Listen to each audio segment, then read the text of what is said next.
Well, good morning, everybody, and welcome. My name is Sue Staniforth, and I'm the Education Manager for the Invasive Species Council of BC. Thanks, everybody, for joining us today for this webinar, Yukon Invasive Species, Climate Change and Tourism. I think you're probably all Zoom pros, but I'll give you a few tips before we get started. If you're having any technical issues, we have our fabulous Fiona with us to help us through any technical glitches. So write us a note in the chat box and we'll assist you. To message everybody in the chat, use the arrow beside the word to at the bottom of your screen to select everyone.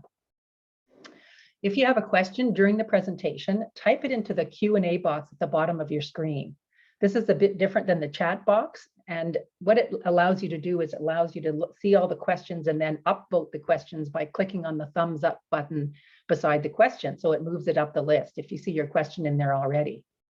We're hoping to have about 5 or 10 minutes at the end of the presentation to address all the questions. But if we don't get to it, we'll get back to you by email with your answers. Just a reminder, the webinar is being recorded for folks that can't attend, and it'll be up on our website as soon as possible. So to begin with, we'd love to find out a little bit about you. Please type in your name and your workplace or your area of interest into the chat while I'm getting started with introducing the speakers. Thank you.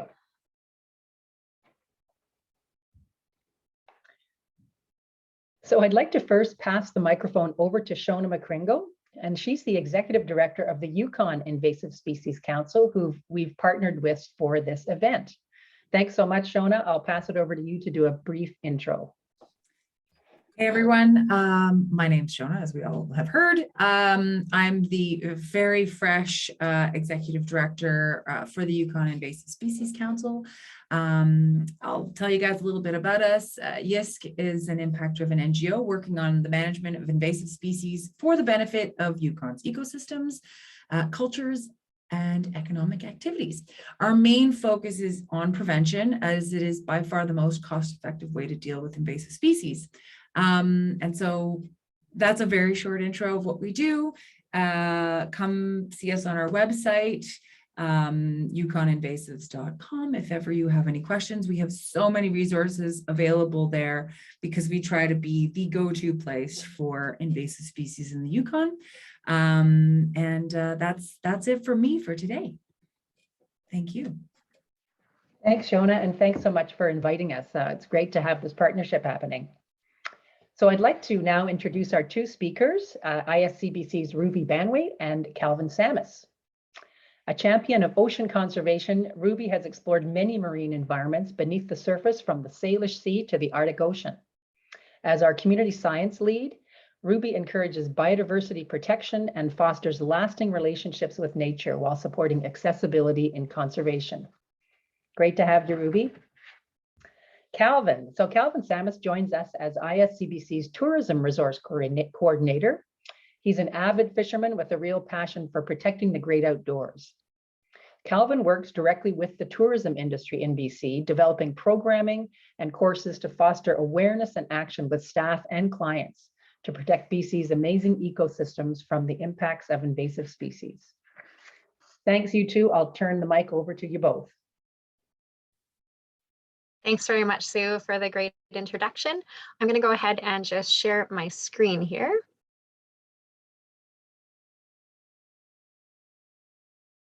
And if someone can just give me a thumbs up if that's looking okay for you. Awesome. Thank you so much. It's wonderful to be here. Thank you for having us today. I am grateful to be joining you from traditional unceded territories of the Musqueam, Squamish, and Tsleil-Waututh nations. And we'll be presenting, myself alongside with my colleague Calvin, will be presenting to you about invasive species in the Yukon's changing climate and what we can do to take action in order to protect our native and natural environments.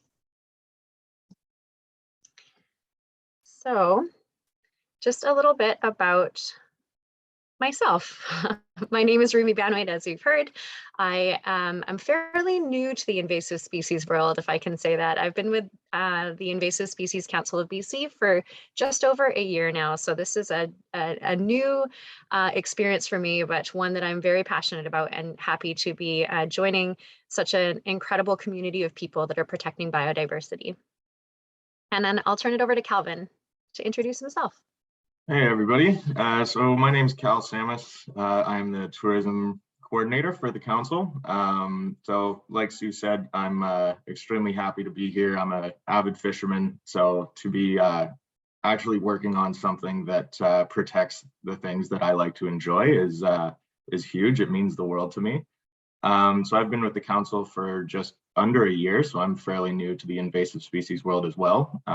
But again, super passionate and super happy to be here. Thanks, Cal. Okay, so just to give you a little bit of an overview of our presentation here, we are going to give a brief overview, as many of you probably already know who are joining us, of what invasive species are, how they spread, their impacts, things like that. And then we're going to go into a little bit more about some certain priority species for the Yukon and what's kind of how climate change is going to be impacting how invasive species move around. We'll go into a little bit of prevention and some things that we can do in order to take action against the spread of invasive species. So just a little bit about the Invasive Species Council of BC. Many of you know that we're 16 years old this year, and we're the largest invasive species organization in Canada. So we love to be able to help make everyone's life a little bit easier with spreading the word about protecting our native environments from invasive species. When working in partnership is really one of the greatest ways that I think we can achieve that. Our mission here at the Council is to take action to build healthy landscapes, habitats, and communities through education, responsible practices to prevent the spread of invasive species. And we're able to do that, through a variety of different programs, education training for industry professionals, developing best management practices, collaborating with stewardship groups, and really, again, working in partnership in order to achieve these healthy landscapes that we would love to protect. So Yukon's biodiversity is really, it's such a unique place, as I'm sure most of you know. That's really some of the last remaining pristine wilderness that we have, and it's really important that we prevent the spread of invasive species in order to protect some of these incredible native species that you see here on the screen. So what is a native species? It's just a real quick overview from, I'm sure most of you are aware, but if anyone's joining us that doesn't have a good grasp of, what are the differences between these things? Native species have adapted to local conditions, and they've found their niche or their niche there. They've evolved alongside other species in the area, and they don't present a threat to surrounding ecosystems. They support the overall functioning of those ecosystems. Non-native species, those are ones that, they're not always invasive. They're plants that are hardy enough to survive outside of your gardens, things like that. And, for example, some of the items or some of the species that you see here, tomatoes, wheat, tulips, again, these are species that, they have a limited ability to spread, and they're not going to really make negative changes or impacts to their environment if they do. Invasive species, on the other hand, these are species which are not native to the area, and they cause incredible impacts to their environment that they are introduced to. And these impacts range from economic impacts to our industry sectors, all the way to environmental impacts and the loss of biodiversity. So these species will spread and reproduce quickly, and they will outcompete native species or even prey upon them. They have limited natural predators in the areas that they're introduced. And so things like diseases or predation, those are things that normally in a natural environment will keep numbers at bay, but invasive species just don't have those things in these introduced areas to keep their numbers in check. So invasive species have far-reaching impacts on our economy, on our environment, and our society. They impact all of us, and whether it's through increased cost damage to like damaged ecosystems or loss of cultural and traditional species, and reduced recreational opportunities, there's a way that invasive species will actually impact all of our lives. So we wanted to take a little bit of time just to pose this question to you. We're really curious to see what your relationship with invasive species has been, how they have impacted your life, or maybe, where do those intersections come? So if you wanted to take a couple moments to pop something into the chat here, and hopefully maybe there's some of you out there that have had no interactions with invasive species. That would be great to know as well. But if you could just take a few moments and just type into the chat how invasive species have interacted in your life. And I'm going to stop sharing my screen here just to give you a moment.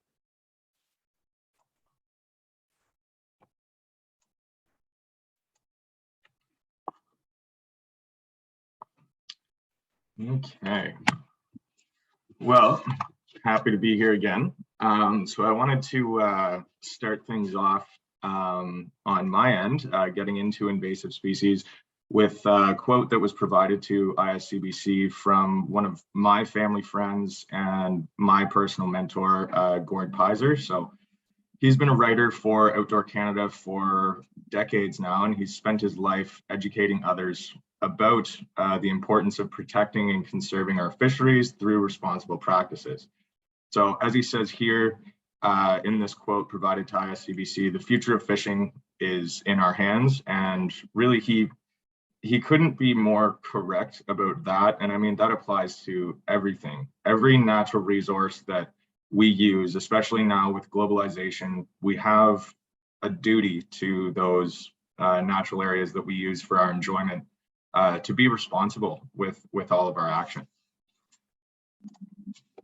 So I wanted to start with, how do they spread? Well, really, they are primarily spread by us. So things like your clothing, boats, trailers, pets, all of our gear, they're all vectors for spread. So even seeds on your shirt, dirt on your shoes, the nooks and crannies of your boat and your trailer, and even on a dirty vehicle. These invaders will really hitch a ride on pretty much anything that they can get their hands on. So I wanted to start by kind of going into impacts first. So starting with economic impacts. Economic impacts from certain species can be absolutely astounding. So as you can see on the right, invasive mussels can encrust themselves on water intake pipes, and the cost to remove mussels or even replace this infrastructure can be extremely high. So this can result in economic losses to industry and agriculture, amongst a lot of other things. So these impacts can come in different forms. Sometimes it can be the loss of native fish species that would otherwise attract people to a certain area. So originally I'm from Ontario, and I've seen what the invasive mussels have done to the Great Lakes and certain fish stocks in parts of the Great Lakes, or even the tourism draw in certain parts of the Great Lakes. So the estimated cumulative loss of revenue caused by just 16 invasive species is upwards of $13 to $35 billion a year.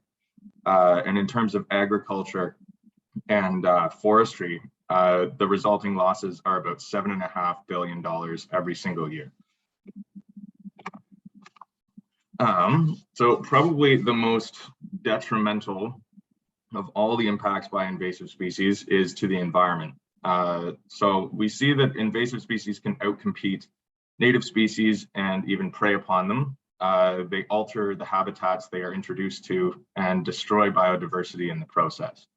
So as most of you know, biodiversity is the lifeblood of our natural world. And when we start to see the decline of biodiversity, it's where we see the natural systems become brittle and less resilient and less able to recover from disturbances.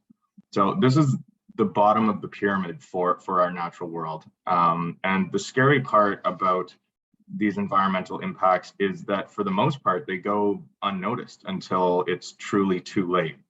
So some species are so pretty. For instance, there's some aquatic plants out there that always go overlooked until the impacts actually start to happen because they're nice to look at. This is why we have to be super careful about influencing the delicate balance of the natural world. So in terms of aquatic systems, the impacts can really go unnoticed until it's too late. It's hard to monitor aquatic environments compared to terrestrial ones because of our limited view. Invasive species can impact water quality, increase erosion, shade out native aquatic species. They can degrade fish habitats and cause impacts to the food webs as well. So on the right, we have a picture of water hyacinth clogging a drainage canal. This aquatic invasive plant is the most damaging aquatic weed in the world, and it's believed to have been imported into the US from South America in the late 1800s. So water hyacinth is found globally in the tropics and subtropics. It's limited by severe cold, so this isn't too much of a threat for all of you up in the Yukon. But again, it just goes to show that stuff like this can spread extremely quickly. Let's see. So on to social impacts. The impacts to humans in general can be very apparent. So let's see, as most of you know, hogweed, as you can see in this slide, is a risk to ourselves and our pets, along with ecosystems that they're introduced to. The leaves and stems of giant hogweed, which is an escaped ornamental weed that grows in wet riparian areas, contain a toxic sap that can cause hypersensitivity to sunlight. I've seen this happen to a lot of my friends when I was tree planting, and it is not very fun when it happens to you.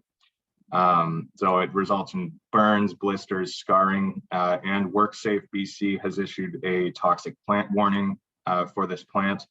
These plants are extremely tall with big white flowers and broad leaves. Often they're found in ditches, damp soil along roadsides, but are also found in wetlands and swamps. And probably the most detrimental of all social impacts are those felt by our Indigenous communities. So invasive species that impact Indigenous traditions and culture can be particularly devastating. Invasive species can cause the loss of medicinal plants or impact to traditional food sources such as salmon, or impacts to their spawning capabilities, or even the predation of offspring. This can directly impact Indigenous communities in their way of life because they rely on the land around them more so than most of us. So they will feel the impacts first. This is very serious because losing any culturally significant species means more than just economic losses for these communities. So on the right, you can see one of the community weed pulls going on traditional lands to help the recovery of native species. These operations can be tiring and time-consuming in places where there would otherwise be easy forage for traditional medicinal plants or food sources. So I wanted to move on to some priority invasive species, firstly starting with plants. So as the Yukon Invasive Species Council knows, plants are the most prominent invasive species in the Yukon. I have included 3 from the top list of invasive plants in the Yukon that I wanted to share with you. So these plants are scentless chamomile, white sweet clover, and crested wheatgrass. So now these plants are all found throughout the southern parts of the Yukon. And my reason for choosing these 3 plant species is because of their location. So invasive plants that are already established in the southern half of the province are able to make their way north as we start seeing warming from climate change. So it's hard to judge which invasive species will move north, but the ones who are already tolerating the southern Yukon climate will most surely be able to move north because the temperature differences aren't as much as, let's say, compared to the northern Yukon and southern BC. So we will see species like these become more tolerant of northern climates as the climate changes. It's important to know that a lot of the movements of invasive plants are regional movements, so not necessarily interprovincial. So this really means that management strategies for invasive plants really need to be directed at industry, forestry, and agriculture, those industries that really work within the province and have equipment moving around within the province. So I wanted to move on now to some priority aquatic invasive species. These species can be extremely hard to get rid of once they're established. Like I said before, aquatic environments are hard to manage as it is. However, adding invasive species into the mix can really pose a problem. So I wanted to start with knotweed, which is a riparian weed that likes to grow on the side of rivers and lakes. So knotweeds were introduced into British Columbia for use in gardens and landscaping due to their rapid growth and attractive appearance. So knotweeds grow aggressively and they're very hard to get rid of. Their roots can spread very far and they're widespread throughout BC right now. And they're usually found, again, riparian areas, abandoned lands, roadsides, railways, and most of all, you'll find them in your gardens. So they thrive in moist soil with full or partial sun, and they can be spread by seeds and stem fragments as well, so making them very difficult to control. These plants have the ability to tolerate colder temperatures, and we will most definitely see them push further north in the coming decades. It is important that we recognize these plants and try to manage them effectively because early management, early detection is very important with species like this. Next is Eurasian water milfoil. Most of you have probably seen something like this at some point in your travels. So this plant is rooted to the bottom, but it forms thick mats of vegetation that float up to the surface. Being a submergent species, it spends its entire life cycle underwater. The species is found throughout the southern half of BC and a few introductions in the northern half of BC as well. This plant displaces native species and shades out native aquatic plants. It can impact salmon and trout migrations, water flow, and even impact tourism and recreation. Even the smallest pieces of this plant can form brand new infestations. So this is one of those types of plants that it's incredibly important that we do not move this plant around. And if it's found on your trailer or on your boat, you should really make sure that everything is always clean prior to moving to a new location. We always recommend that if you are in a lake with milfoil with your boat, take 10, 20 minutes, really inspect your boat, really make sure everything is clean, drained, and dried before you move. Milfoil can also be a threat to swimmers. There have been a few reports of people drowning because they get caught in the mats of milfoil while they're swimming. Next is one of our really high alert species, especially for the Yukon. This is Brazilian alodia. So this is a bushy green plant that forms mats over 4 meters deep. It is not present in BC as far as we know, but it has been found in Alaska. This species chokes out native species and fish habitats and also impacts recreational activities such as canoeing and kayaking. So again, this is a high alert species which has been introduced because of the dumping of aquariums into water bodies. It will quickly establish and it spreads extremely readily on boats, trailers, and float planes. I wanted to quickly touch on float planes for a second. So a recent study found that alodia had become established in the Fairbanks airport. They have a float plane lake at that airport, and it was found in that lake. And from there, it has spread to many different corners of Alaska because of float plane traffic going out to fishing and hunting camps in remote areas. The reason why this is serious is not just because it's an invasive species, but rather that the species is being introduced into remote areas with little management and oversight. So this can cause the collapse of remote ecosystems, which would otherwise remain untouched by invasive species, and cause this species to spread more readily, especially with increases in tourism, which we are expecting. So again, it's incredibly important that float plane operators truly understand the role that they have to play in preventing this species from spreading. Next is moving into probably the most high alert aquatic invasive species in my mind personally. So this is zebra and quagga mussels. So we do not have these in BC or the Yukon yet, but they are spreading west from Ontario as we speak and have been found in Lake Winnipeg. These mussels can be very small and they resemble a little propeller blade with white stripes on them. They attach themselves to literally any hard surface and are extremely costly to remove and is pretty much impossible to get rid of once you see them. So we do not want these in the Yukon or in BC. And the main impacts from these is it costs billions of dollars clogging pipes, waterways, hydroelectric equipment, etc. Not to mention that they cause impacts to the aquatic food chain as well. They will make the water pretty much gin clear and void of nutrients that supports the base of the food chain. So again, being from Ontario myself, I've seen what these mussels have done to the Great Lakes over the course of my life. I have lived on all of the shores of the Great Lakes throughout my life, and I've seen the mussel-filled beaches, encrusted boats, and infrastructure.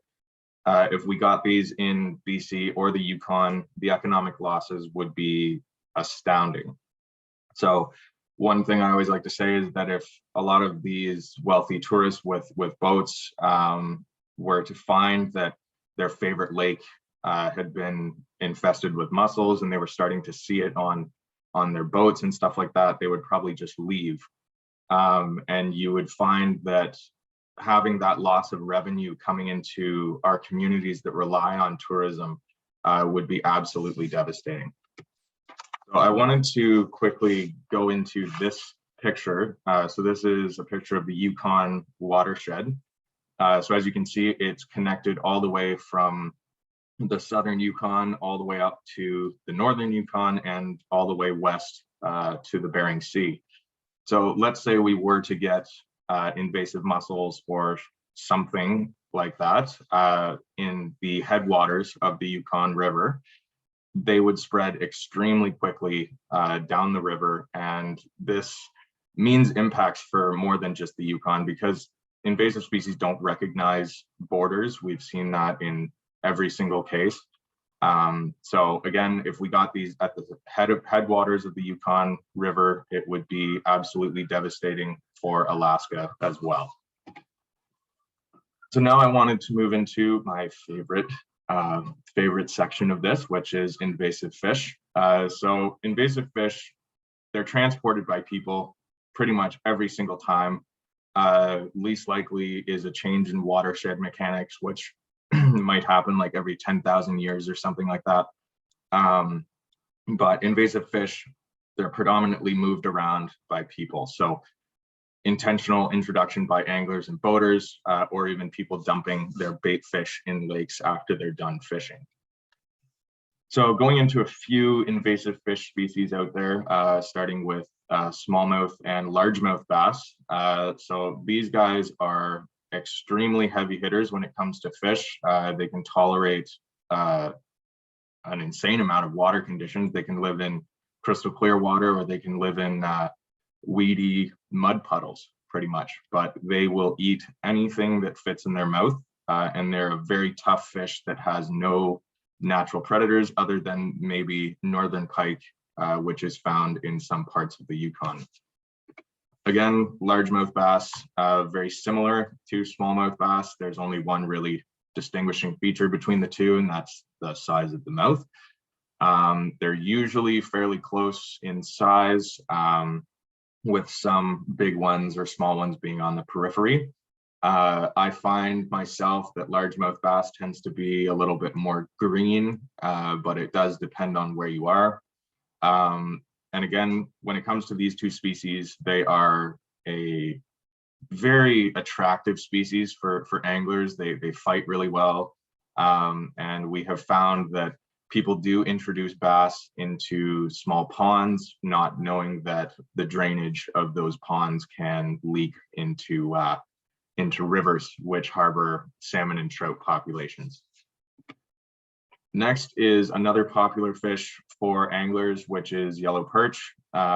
Personally, I don't like fishing for these because they're too small, and they're kind of spiny. They have very sharp spines on the top of them, but these fish reproduce very quickly, and they lay a lot of eggs when they do reproduce. They travel in schools, and these are a very, very big threat to salmon and trout populations because being smaller, they're able to target salmon and trout fry. Bass and pike have a harder time with that because they're usually larger. But again, distinguishing features for this fish, you'll notice just the striped tiger pattern. Usually they're green, yellow, with black stripes, but sometimes they can look like this where they're just a little bit more gold. Next is brook trout, which is probably the most popular fish for stocking lakes for stuff like ice fishing.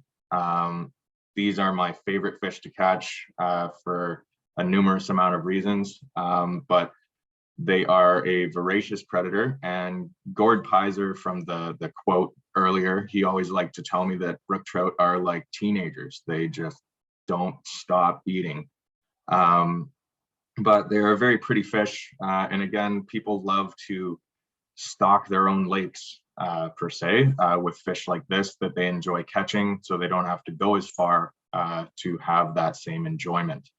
So when it comes to invasive fish in general, the biggest thing is don't move them around. If you catch one and you have it in your live well, don't bring your boat to another lake in the same day and say, oh, well, I'll just let this one go because I caught something else I want to keep. That's a big way that these fish can move around. So next, I wanted to go into quickly just one parasite, which is whirling disease, which is one that we're starting to see more and more. So parasites like whirling disease have a lot of effects on trout populations, not necessarily salmon, because salmon have been found to have at least a little bit of resistance to whirling disease. But juvenile trout, usually younger than 4 months, while their immune system is still being developed, are susceptible to this parasite. So it infects the spinal column, and it'll give them that bent, the bent look to them.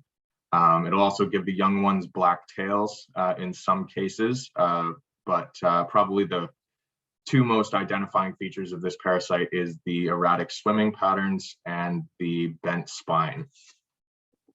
So the biggest thing with whirling disease is making sure that you do not move bait fish around. I know in BC it's illegal to use bait fish for this reason and for a number of other reasons. But the biggest thing, even for myself, I mean, I know a lot of people don't like using artificial lures, but I find it just makes things a lot cleaner. I don't risk infecting a lake with some disease. And it provides me at least a little bit more of a challenge when I am fishing, but some people do prefer to use live bait. And if you are going to use live bait, make sure you're getting it from a reputable source, because this parasite is very prominent in bait shops around the country. I know in Ontario, they are really cracking down on people moving bait around. So if you do use live bait, you have to have your receipt, and it has to be purchased within your region. And this is to contain diseases like this. So in terms of the Yukon, for threats in general, there's a numerous amount of threats, being a northern climate. So the biggest ones are listed here: habitat loss, wildfires, climate change, permafrost melting, invasive species, and pollution. So the Yukon it's a wondrous place, and it is truly the last frontier of Canada. And being a northern climate, we're starting to see the impacts of climate change be more prominent in those northern environments. So as you can see on the right, here we have the mid 21st century and the late 21st century, kind of the lower case scenarios and the higher case scenarios of what they're expecting. Even in all cases, we're looking at least 4 to 6 degrees of warming over the next 50 years, and upwards of 10 to 15 degrees of warming in certain places by the end of the century, which in terms of stuff like wildfires, in terms of forest ecosystems, and even for invasive species, it can be truly devastating to see that amount of increase in temperature. And again, we're going to start seeing more wildfires and extreme weather events as well. So I used to be a forest firefighter myself. That's actually a picture of me on the right. But invasive species and wildfires have an interesting relationship. So one species, cheatgrass, which I just really like to use as an example, really influences fire behavior and intensity. So climate change and invasive species can cause wildfires to be faster moving, hotter, they can burn deeper. Wildfires in general pose a big risk to industry, infrastructure, and people. And invasive species and wildfires also cause a lot of soil exposure. So for a species like cheatgrass, when you have a fire go through, species like grasses will establish themselves first. And if they are invasive, they can truly influence the succession of a forest, because species like cheatgrass will be able to burn year after year, predominantly in the spring when you have the dead grass from the year before. But what this leads to is that these species will outcompete native species. But when they burn over every single year, or at a higher interval, you'll find that we lose the succession in forests. So you'll start seeing less and less pine and spruce coming back, and you'll start seeing more grasses and seeing more of a grassland type ecosystem developing, which basically means that we are heading towards like prairie type landscape, or even arid type landscapes like you see down in southern BC and the northwestern US. But it's not, well, actually, this is cheatgrass distribution in North America. So this was taken in 2014. As you can see, it's mostly in the western United States, but there was some introductions of cheatgrass into Alaska and one in the northern Yukon as well.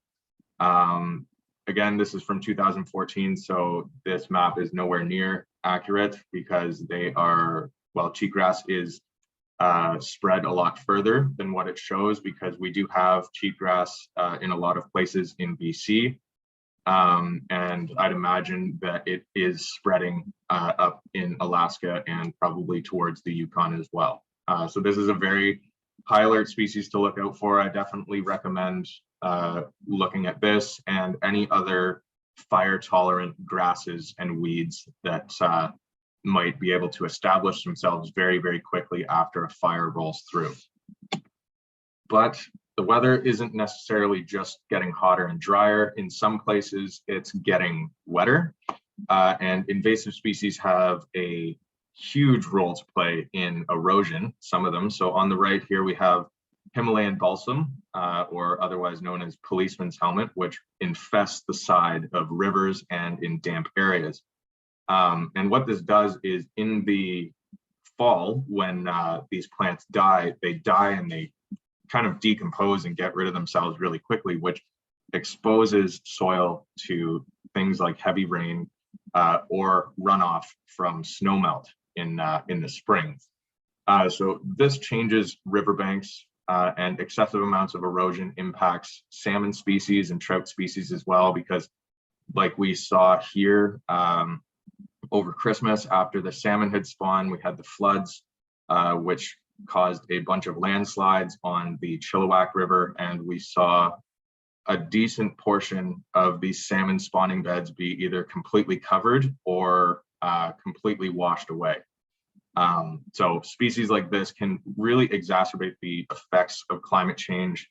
And we can also see the loss of riparian species as well, which hold the riverbank together. So again, it just makes these impacts just that much more prominent. So with COVID being done and tourism starting to open up again, every province in Canada is going to start seeing a larger increase in tourism, especially this year and next year. And I know that tourism is a very prominent source of revenue for BC and the Yukon. Outdoor tourism is amazing here. We have so many different opportunities, but tourism is a pathway of spread for invasive species. So again, stuff like your boat, your gear, your float plane, your vehicles, your pets, even dirt on your shoes, everything like that can be a vector of spread for these species, which means that there needs to be an understanding, not just on the part of the tourism industry, but on the tourists themselves, to understand the role they play in prevention. And like I said before, as you can see on the right, this is a mussel infested beach on the Great Lakes.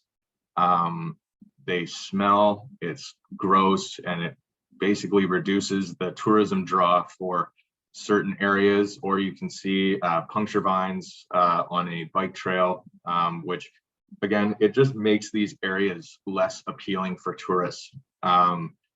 And in terms of wildfires, I've seen the impacts that widespread fire bans have had on the tourism industry in Ontario and in BC, those places where you would really like to go and have a fire and go camping with your family. It's, well, it might not even be an option, and it might just be a trip where you're not really sitting around a fire. So people would choose to go somewhere else. And the resulting losses in revenue from invasive species because of the lack of tourism draw, or even impacts to the tourism or to the tourists themselves, can be absolutely astounding.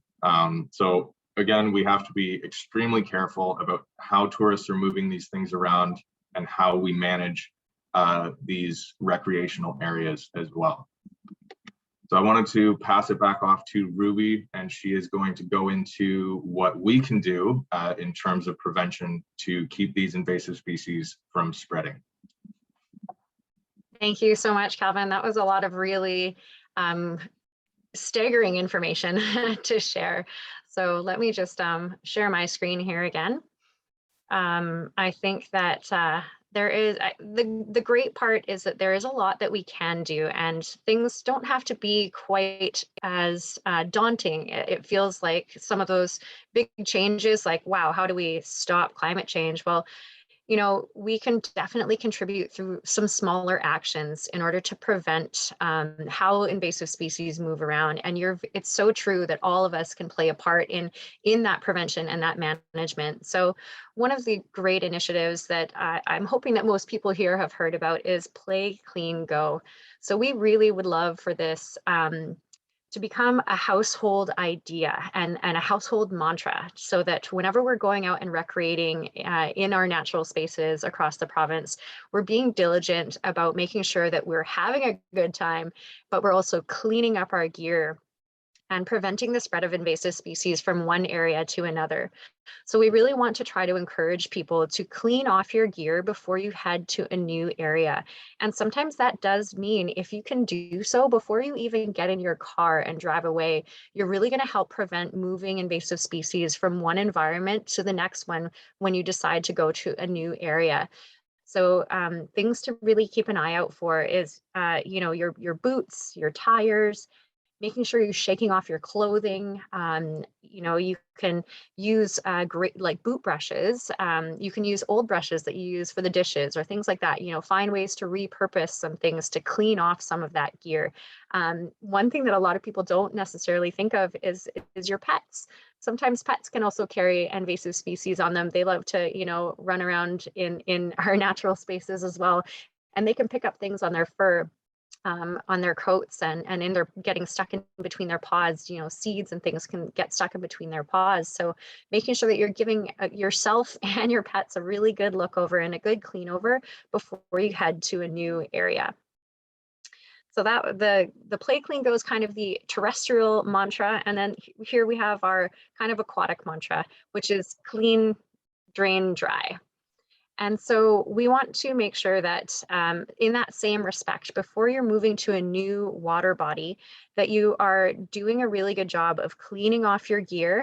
I think this is a pretty good example here with this boat trailer that's covered in all kinds of lake weeds, to make sure that you're not moving things. But I think one of the things to really keep in mind is that a lot of the times you won't see invasive species. Just like that whirling disease example, that's not something that you might necessarily pick up with your naked eye. So there's a possibility of moving things that you don't see, which is why it's so important to give your gear a really good rinse and a really good clean off before you head to a new water body. Really important with how quickly some of invasive species are able to persist in new environments, without any threats and nothing to keep their populations in check. So clean, drain, dry is a great way to prevent invasive species from getting moved around. And like Calvin was saying, preventing their spread is really one of the best things we can do, because especially with aquatic invasive species, once they're established in an area, it's very, very difficult to remove them. As you can imagine, people aren't the greatest in being able to manage water. So it's a very difficult thing to get under control. So there are lots of different actions that we can take, from, making sure we're responsible with our gear and making sure that we're not moving, species from one area to another, and not letting things loose into our environment, whether that is intentionally because you're finished with your bait bucket for the day and you just think, okay, I'll just let these go, they'll get eaten. Maybe not necessarily always the case. And you never know what can be introduced and really kind of take over an ecosystem. But that also includes with your pets. A lot of times people are, eager to have a pet, but then maybe they haven't thought about the duration of that animal's life cycle. But, they think, oh, okay, this turtle will probably survive in this environment. Not only might it survive, but it might drastically reduce that ecosystem's capability of being able to kind of mitigate some of the effects of climate change per se. You never know if some of the seaweeds that, or, like aquatic plants that you have in your aquarium at home, if you let them go into the environment, those things might take over and completely change the natural aquascape of the water of a water body in that area. So again, not letting those things loose is a really great way to make sure that we're not spreading invasive species around. And when it comes to plants, the horticulture industry is another way, unfortunately, that invasive species can get moved around, the planet. And so making sure that we're making really great choices on what we do plant, and making sure that those are choices that are native to your area is very important.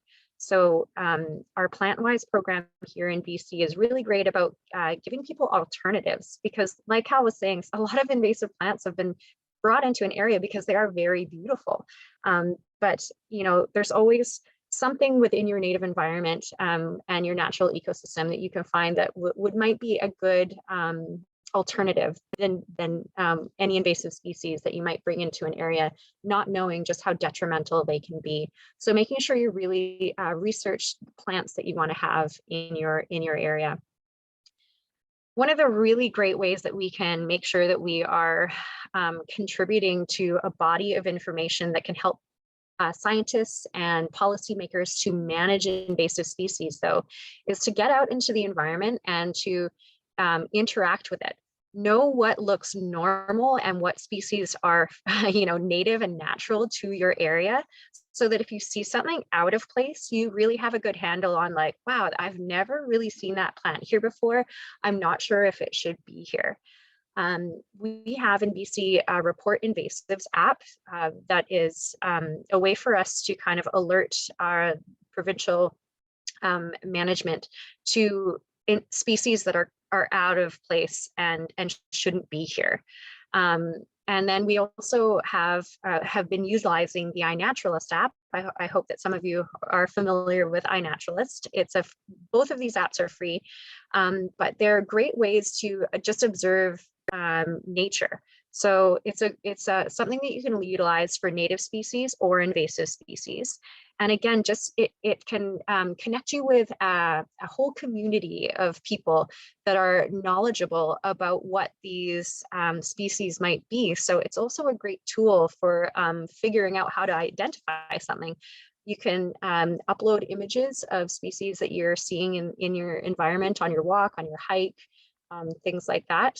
And then it'll connect you to a whole bunch of people who are going to help you to identify that. I know it can be a little bit, for me, it was a little bit intimidating, thinking like, oh my goodness, I don't really know what I'm looking at here, but I'm going to take a picture of it. And then there's, a community of people who can help you figure out what it is that you're looking at.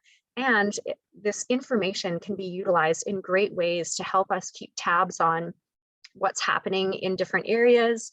There's so many different groups that you can and projects that you can join, there's projects that just for people that want to look for fungi, or people that have found interesting tracks and they want to upload those photos, and people can actually help you identify what all of these things are. So again, just figuring out how to create a relationship with nature and how to be mindful about what should and shouldn't be there. The Invasive Species Council of BC has a project called I Spy and Identify for the province of British Columbia that we have created in conjunction with the Canadian Council of Invasive Species, so that we can keep tabs on kind of what is happening. It's really interesting to search what's going on in the province, what other people are finding, what are some common things that people see in your area. So there's a multitude of different ways to utilize these free apps, and it's really valuable information and a great way to participate in community science. So I'll pass it over to Cal here, who's just going to tell you a little bit about some of our great e-learning courses that we have available. Okay, so I wanted to go into two different programs just quickly for a couple minutes. These programs we developed to just spread awareness in the tourism and marine industries. So first off is Invasive Wise Tourism, which this was aimed at educating tourism operators about what to look for around their tourism operation, how they can ensure that their tourism operation is not spreading invasive species, and how to educate their clients.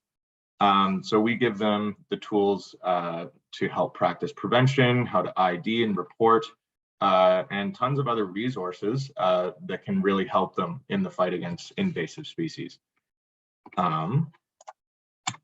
Second is the Invasive Wise Marina course. So this was developed last year and is being implemented right now. So again, pretty similar to the tourism program. It is educating marina operators about how to educate their clients about what to look for, how to report stuff. And I want to tell you a quick story. So one of our marina partners a couple weeks ago gave me a call and said that she noticed that her new neighbors were installing a dock they had moved from out of province, and the dock had mussels on it. It wasn't clear whether they were invasive mussels or not, but the one thing that I am thankful for is that we did this training program with them. They knew what to look for. They saw something that didn't look right.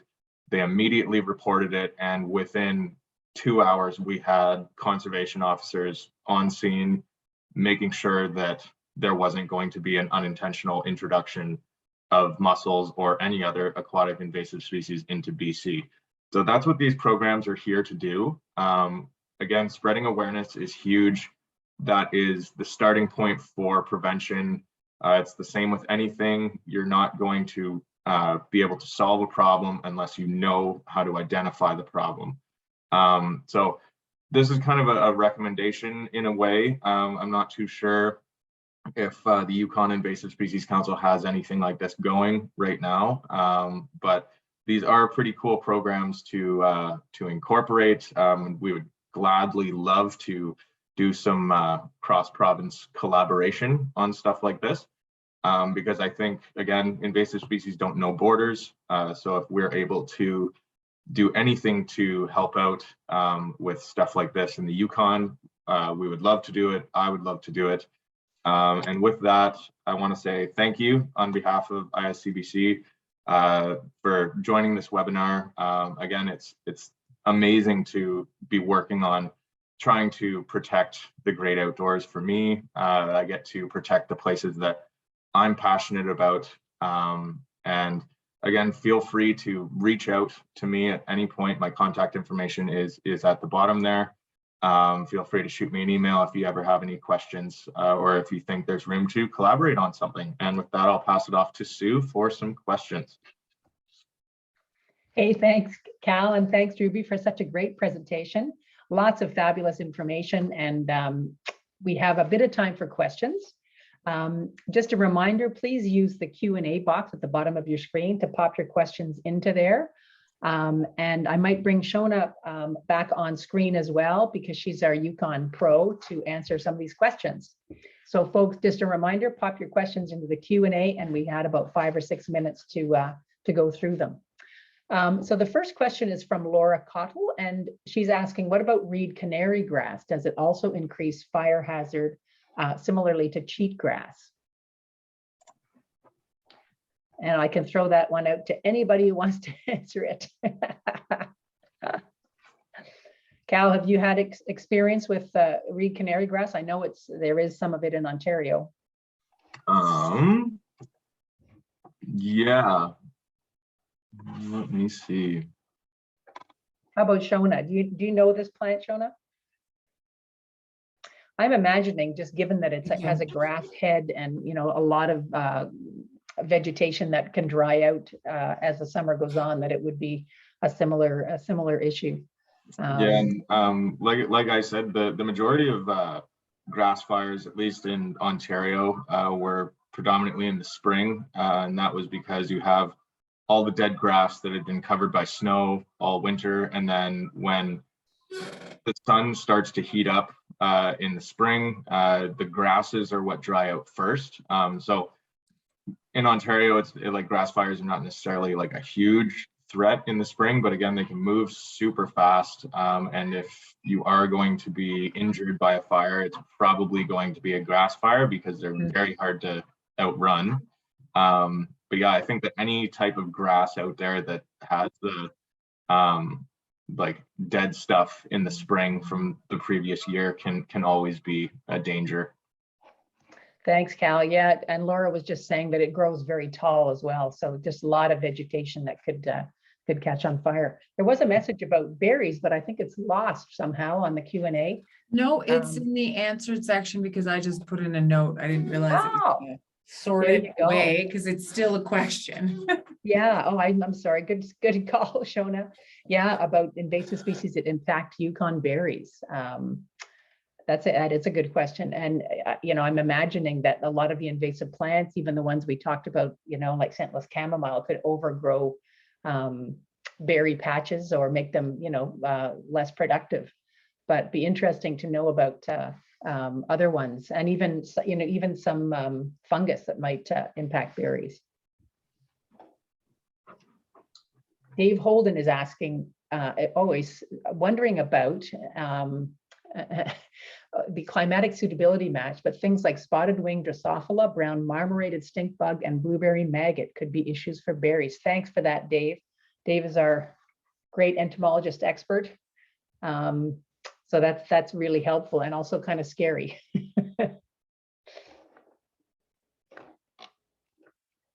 Great. A couple more questions popping in. Michelle's saying that the situation of the Brazilian alodia in Alaska sounds like a very important one to pay attention to. If it succeeds in establishing around Fairbanks, chances are it would be established here as well. Do you know of any initiatives that have been taken to control it? Something like clean, drain, dry for float planes, perhaps? Yeah, the whole thing with float planes, right now we're working with some of the northwestern US states and their float plane associations, even their fish and wildlife departments. In the states, they already have a course in some states where it's a requirement for float plane operators to take the course every single year to make sure that their knowledge is always up to date on what they can do to prevent the spread. So I think it goes along the lines of that educational programming. So everybody who flies a float plane should have to have some sort of understanding of what they can do, because again, they spread this stuff far and wide, and they can spread it to remote areas where it's extremely hard to manage. So yeah, educational programming is probably the best defense in that, I would say. Yeah, and just on that note, we're pulling together a course, an online course for float plane pilots that should be ready in a few months too. So thanks for that question. We're getting a little tight for time. We're at noon here, but we'll stay for another few minutes. David Lewis is saying, any concerns for invasives from horse use? It's a great question, from BC and Alberta up into the Yukon, from commercial and recreational users. Ruby, do you want to speak to that one? Yeah, for sure. I think that is a great question. And, you know, I without knowing 100% for sure, I'm going to say yes, because invasive species don't know borders the way that we do. And any movements between ourselves, our animals, our, you know, any type of industry, there's always the possibility of an introduction, you know, unintentionally. So again, that's something that's, you know, really important to take a look at before animals are moving from one place to another, really making sure that they're, you know, brushed off and cleaned off really well, that their hooves are, you know, cleaned out. Boot brushes work great for many different types of things, but definitely any way that people are moving around or moving animals around or food or anything like that, there's always the possibility of an introduction of an invasive species. So being able to be aware of them and scrutinizing what's moving around is a great way to stop their spread. Yeah, so true, Ruby. And Bruce McLean just put a note in the chat saying some of the hay for the Yukon comes from outside, I think. And that's such a great point. I mean, hay is a big spreader of invasive species too, as is horse manure. So there are some ecological reserves where, you know, parks people are told that if you're going to bring a horse in, there has to be weed-free hay that is fed to that horse for, you know, a week or so before. So something to watch for. And you know, you often don't think of the stuff that horses leave behind, but but great in the garden, but also could be bringing in some other stuff. I think when Calvin was speaking, we have another great initiative called Buy Local, Burn Local, which really talks about the movement of firewood and it addresses that issue. You know, there could be invasive species in firewood. That's another big one for the tourism industry, you know, people wanting to recreate outdoors, but you know, I kept thinking like, oh, buy local, burn local, you know, buy local, bait local. You could kind of utilize that mantra with a lot of everything, you know, keeping things local as much as possible. You know, not only are you supporting the industry in smaller areas, but it's a great way to prevent moving invasive species around, is utilizing local resources. I think also so true. With well, I know a lot of people, especially in like the northern places, they like to go to old forestry blocks and stuff like that, and they'll just get a bunch of wood from there. But let's say there's invasive plants in that forestry block, then you're going to transport those into your community, and then there's a bunch of other ways they can spread from there. So yeah, no kidding. Yeah, it's definitely very tricky. And I understand the appeal. It's free wood going into a forestry block to grab some wood for your house, but definitely just be careful. All right. Well, thanks. Great reminder. Gus, just about a minute left. I really wanted to thank folks for joining us. I hope you all enjoyed the webinar. I wanted to just let you know that we have a great spring water webinar series on right now. There's an excellent one beginning right now, 12:30, on Indigenous perspectives on aquatic invasive species, presented by Leonard Joe. Tomorrow, we're presenting one on European green crab by Marina Wright of Department of Fisheries and Oceans. And on Thursday, a great webinar for educators around teaching about invasive species, aquatic invasive species. So check out our website, bcinvasives.ca, to register for that. As Cal said, if you're a tourism operator or you love spending time outdoors, take a look at our free Invasive Wise tourism course. It's fun to watch, great videos, and it's on. You can find that on our website as well. We'd also love you to join our community science network. You can learn about reporting, you can take action in your community. It's free and everybody is welcome. Fiona is popping some links in the chat for all of these programs. Wanted to thank everybody again, and thanks to our presenter. Thanks for Shona and the Invasive Species Council in Yukon for supporting us today. And hopefully all, we will see you next time. Bye-bye.